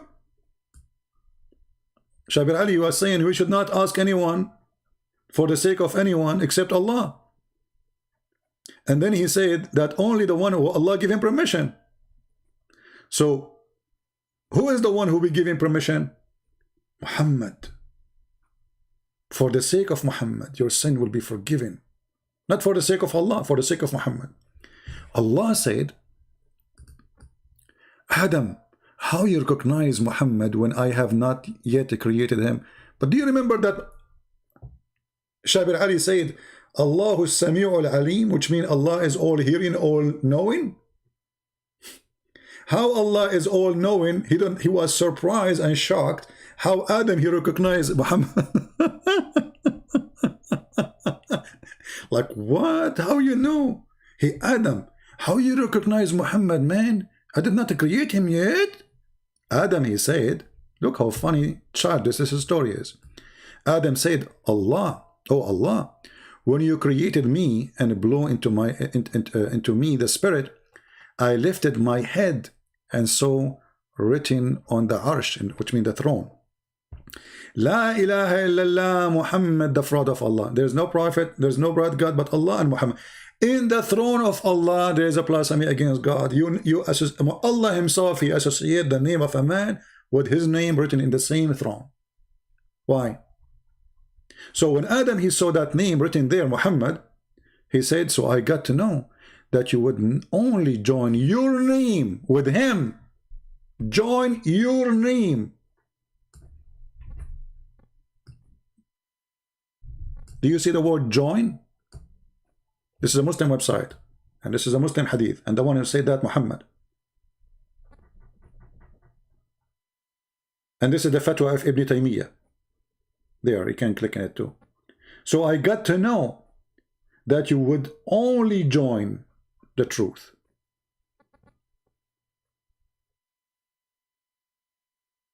Or join the name of the one who is the most beloved to you. Allah himself, he commit shirk. He joined his name with the name of Muhammad. So when the Muhammadan, they speak about monotheism, Islam is the last one to speak about monotheism. And not to forget to mention Muhammad. Okay, hold on. I don't know if I should continue with the video, but let me make one more hit. In the hit, was Muhammad worshipping idols?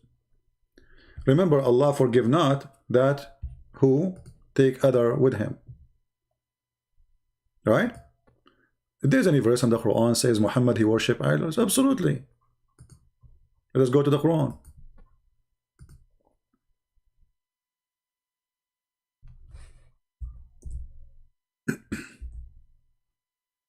Chapter 74, verse number 5. This is the Muslim translation. What shan mean? I don't know. Honestly, I don't know what shan mean in English. I don't know. Let me see. Just to see if the translation is correct.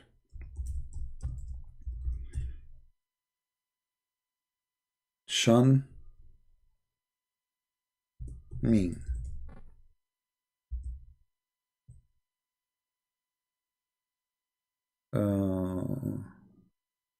Look like this is a false translation. Let us get different translation.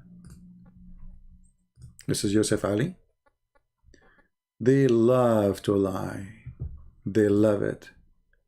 This guy is saying shan because it should be a that the word there is about worshipping idols. Hold on. Let us try to find a little decent translation. Maybe we can get lucky. Aha! Aha! And keep away from ar-rajz. Keep away. It says keep away or leave it. Fahjur. So look, he put there ar-rajz and he put the word idols, but in the beginning he lied. It doesn't say keep away. It says leave worshipping. Uhjur, hijra. The Muslim, they say hijra. What hijra? Hijra is leaving from a place to a place. Leaving something behind. Allah saying to him, leave it. So if you don't do it, he will say to him, leave it.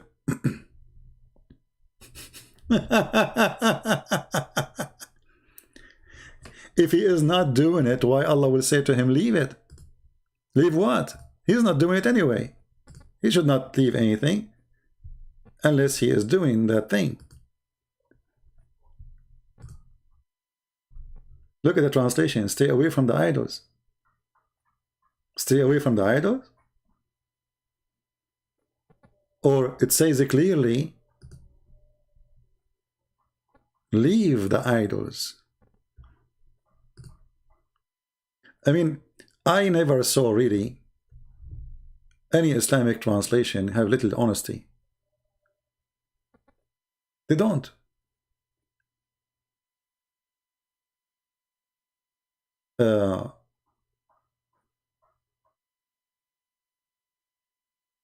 If you remember the story of Muhammad and satanic verses, right? But let me see if I can find Ibn Kathir. Hold on.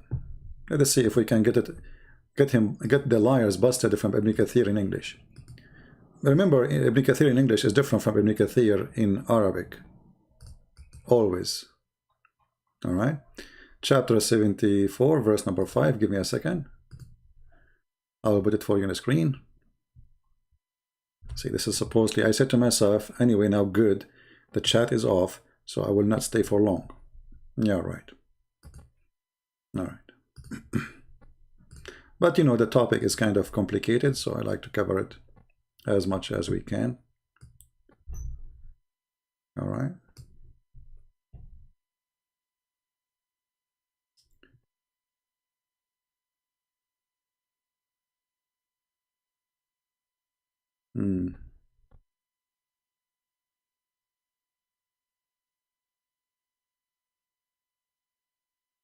Yeah, in the Ibn Kathir in English, they are saying keep away too. Let us see. You know, they are lying because Ibn Kathir in English is not the same as in Arabic. Actually, we can show it in Arabic. You know, actually in Arabic it says fajr. You know, leave it. Ibn Abbas, he said that too. Let me show you some.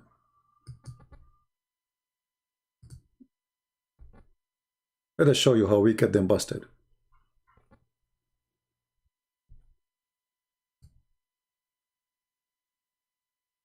Because the English always, give me a second, guys.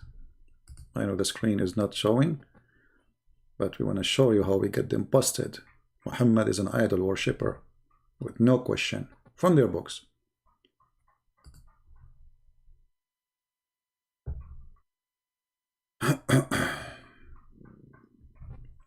Amazing, huh? But their lies will not work with us.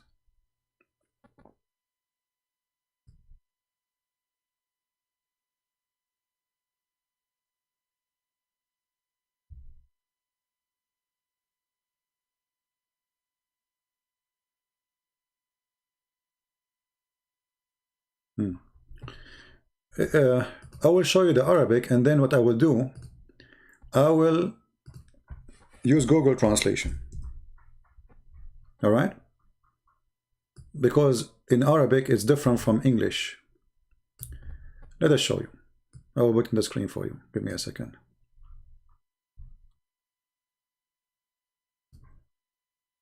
This is the official government of the Kingdom of Saudi Arabia. قوله تعالى والرجز فهجر. And here they are saying what it's mean. يعني الأوثان, the idols. And then he say أي فترك. فترك, which mean leave it. Don't do it. Leave it. And in front of you, I'm going to click translate to English. Again, this is the official government of the Kingdom of Saudi Arabia. Translate. I'm going to translate to Arabic. Weird. We don't want Arabic. What Arabic? Translate to Arabic? No. Give me a second. Google translating the Arabic into Arabic.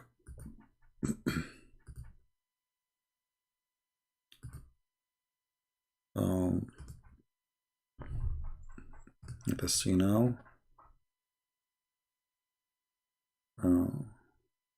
What happened to translate? It's not working.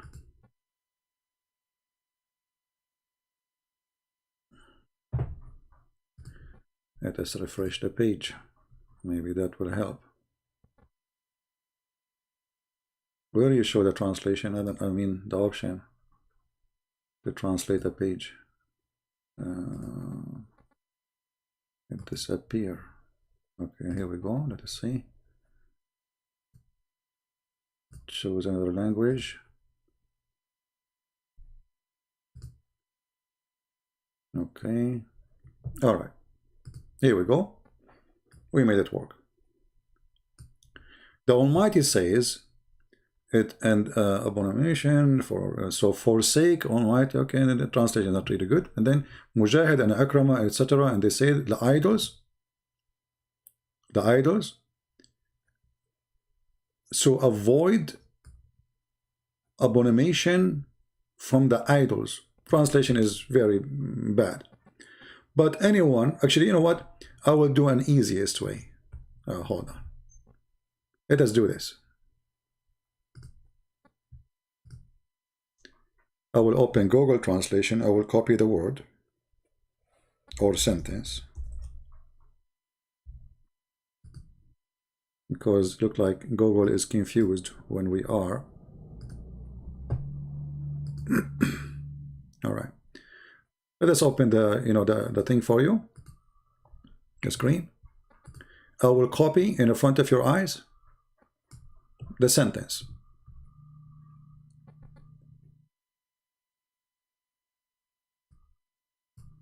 I'll just copy from here. Copy. And then we take it to Google Translation in the front of your eyes. Paste.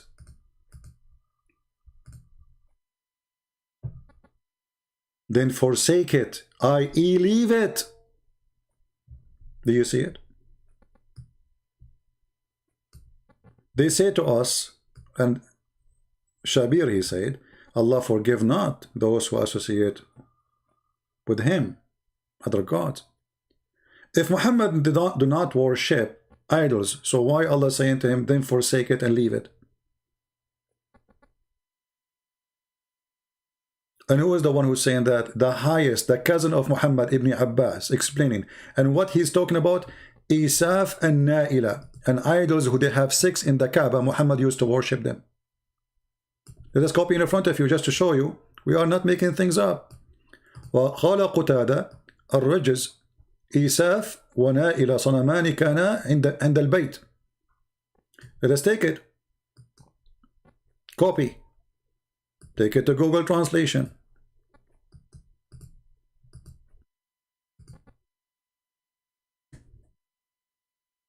Isaf and Naila. Qatada said, Isaf and Naila, 2 idols were at the home, those idols. Do you see it? Muhammad was worshipping 2 idols of a man and a woman. They have 6. And actually, if you go in the Quran, you will see Muhammad, he approved the ritual of the pagan. This is how fraud he is.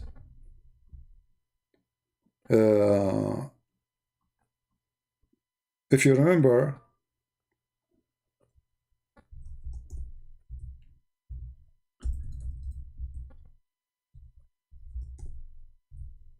when a group of the Arab, they complained to Muhammad about not following as-Safa and al-Marwa. This is about Isaf and those 2 idols who they have 6 in the Kaaba. They come to Muhammad, they said, well, you know what? We want to practice as-Safa and al-Marwa. Some Muslims, they are refusing that. They are saying this is the shrine of the pagan. But this is our shrine. What Muhammad, he said, look at this. He said, well, obviously, the Safa and Marwa are among the symbol of Allah. And there is no sin on him, the one who perform Hajj to them.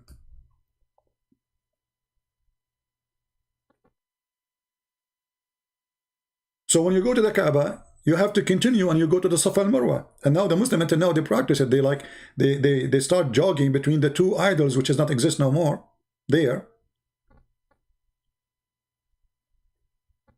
And it's a practice of Islam. If you go and read the interpretation for this, you would die laughing. Chapter 2, verse 158.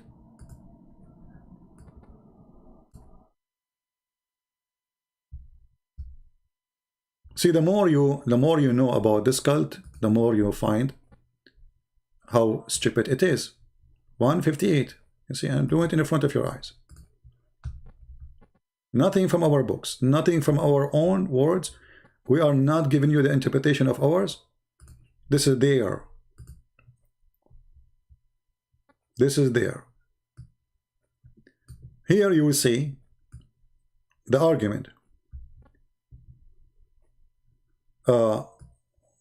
It says here that reported blah blah blah blah from that Aisha, she said these verses revealed about helpers. Helpers is they called al-Ansar. They used to make Hajj to Manat, which was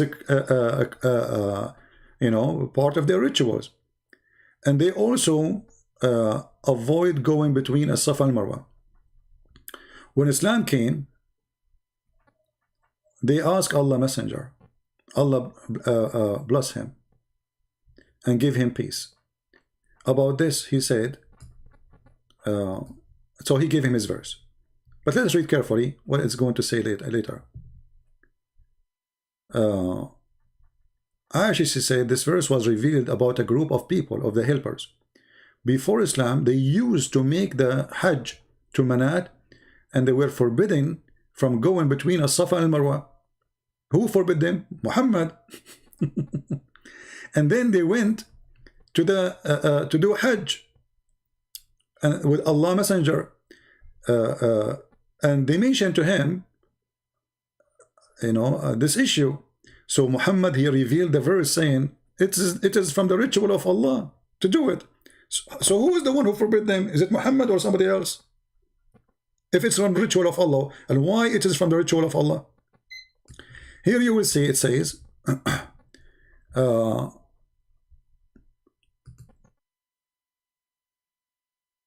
Abu Salama, Hisham, his father, says, because they were the shrine of Quraysh in the pre-Islamic period, so they were abandoned them in Islam. Then Allah revealed the verse saying, said Umar, etc. I asked Abu Umar, blah blah blah. He said, go to Ibn Abbas and ask him. And then look what they said. He said that there was an idol, it's called as-Safa, and an idol from them is a man called Isaf. So as-Safa, there's an idol there, it's called Isaf, is a man. And Marwa, in the Marwa area, there's an idol from them, it's called a woman, she is called Naila. The people of the book claim that those had committed adultery in the Kaaba, and they were punished by Allah. And here the story would get more funny. If they are punished by Allah, why people worship them? Unbelievable. So Allah, he turned them into rocks. True story. So why you are going between them? And then Muhammad, he says, there's no problem to go between them. So, you know, the complaint was, we want to do this. And they were forbidden for some time not to do it. Why? Because this is the shrine of the pagans, supposedly. And Muhammad is supposedly is coming with a new religion. Muhammad, he compromised, he changed his religion. And he started worshipping them too. And actually, he was worshipping them before. As we showed you in the Quran, he was worshipping other idols too. Because the Quran did not specify which idols he was worshipping, but the Quran says, leave away those idols. Utruk. And here you see Muhammad, he compromised again, and he allowed his followers to bow down and to worship the shrines of the pagans. And not to forget the story of the satanic verses, but maybe we can talk about it later. The video is getting so long. Muhammad himself, he bowed down to the satanic, in the satanic verses story, to the idols, and it says, wasajada wasajadu, which means he bowed down, and they bowed down. Who? All the pagans with him. Why? Because he praised the three daughters of Allah. So when we get someone like Shabir Ali trying to make his God a monotheist God, it's a very funny story. Same time, what monotheism mean? One God. Just to make you understand what I'm trying to say to you. If you worship one God, 10 God, 5 God, 6 God, 1,000 God, I mean, who care? The question is this 1 or 1,000 is a true God or not? You know what I mean? If somebody is an Indian, like you know, I heard like Hindus, I saw a video of this guy. He's called him Sadhu something. Okay, he said the Hindus have 36 million God. Okay, let us say for the sake of argument, there is 36 million gods, and they all exist. And then there's no problem. Do you understand what I'm saying? It's not the problem. It's having millions of gods or one God. The problem is this even one God or 2 God or 3 God or 5 God? Are they exist? Are they true? So they try to focus in stupid things, avoiding what is important to keep you busy from their stupidity. I will put the video again of the debate. Hold on. To keep you busy from what is important, that this God cannot be God, for he is a stupid God. Have you ever heard of a God? He think that the baby is coming from a sperm coming from the ribs of the women, and the sperm of the man is coming from the backbone. Have you ever heard of a God? He think the sun set in murky water. Have you ever heard of a God? He said to his prophet that the sun goes and set every day in the throne of Allah. And this is how he explained the sunset. Have you ever heard of a God? You don't remember which one he created first? The mountains or the trees or the stars? In one chapter he said the stars, in the other chapter the stars first, the other chapter he says the opposite. Have you ever heard of a God? He says stupid things like hail come from mountains in heaven. So how many God? Who care? The question is how stupid your God is, and how God can be stupid.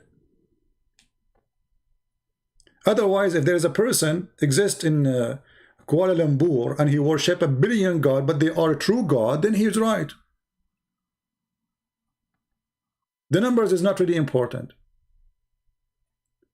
So when a Muslim, he is so proud about worshiping one God. We worship one God. You worship one idiot God.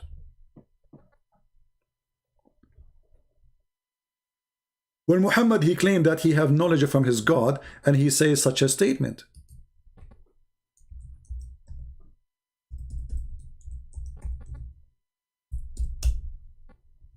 This is from God?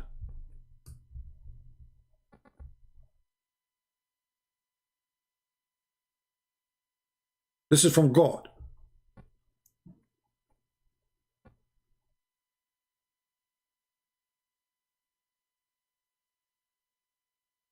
When Muhammad, he mentioned this. This is from God.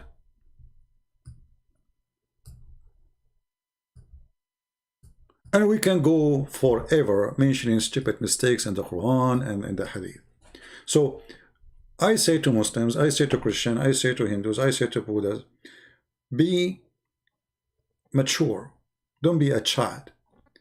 The Muslims always, they speak about their God as one God, and they are proud about it as if they have like accomplishment. I find it the most silly, stupid thing to say. I understand to say that you have one God, no problem. But to be so like you think you are the winner, we worship one God. There's many people worship one God. There's people who worship Satan, believe he's the only God.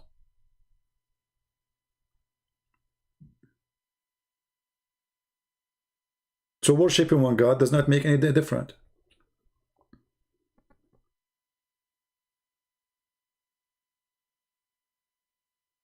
Have you ever heard of a God? He want to make Quran better than the Quran?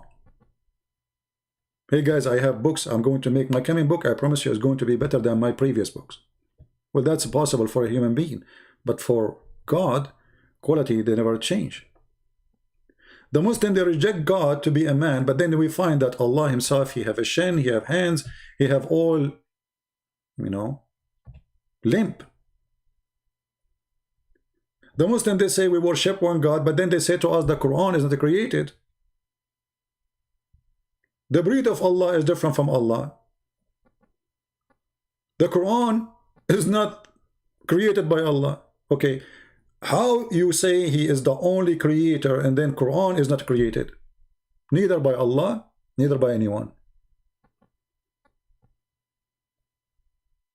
So Islam is a mess. Islam is like a messed up cult. And this is what we got today. When we say Muslims, by the way, I mean, who is Muslims? Do you know who is Muslim? There's no Muslims. There's millions of sect and ideas and belief, and they contradict each other and they kill each other, and none of them agree with the other one because simply it's impossible. And you know, the funny, the Muslim, they say Islam will take over. Take over what? The world. Will dominate the world. Okay, what Islam? What Islam is going to do, you know, to dominate? Your prophet, he said Islam will start small and will end small. So even in that, you know, they are so proud about things contradict what their prophet said. Their prophet said, are you saying your prophet is a false prophet? Because he said Islam start as a small and will end as a small. And this is Sahih. He also reported God messenger is saying, Islam began as a small religion and will return to the state in which it began. Very small. Who is telling the truth? And as the Muslim, how many Muslims today? They count everybody as a Muslim. The second you start saying this sect says that, this sect says that, they say, oh, those are not Muslims. This is the stupidity and the madness of this cult. I hope this video wasn't too much long for you, but I think this is a very good study to show you. We have a lot of reference, and as you see, everything we give you, it is coming from their books. It's in the screen. It's live. You know, it's just there. Just to grab it, save it, take notes, and this is the way to learn. And by the way, the Muslims are very upset from Shabir Ali because he did so bad in the debate, as if they can do better. And I wonder, Shabir Ali, why he will not debate me? You know, I mean, he have no problem to debate anyone. All of them, they have no problem. Either they say, want to debate you face to face. Soon they will say bum to bum, shoulder to shoulder. I'm not sure what is that, but they will not debate me.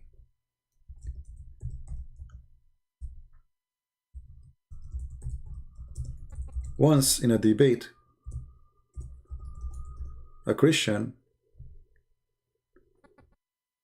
he asked Shabir Ali, when you are going to debate Christian Prince? What Shabir Ali, he said? I will not believe it.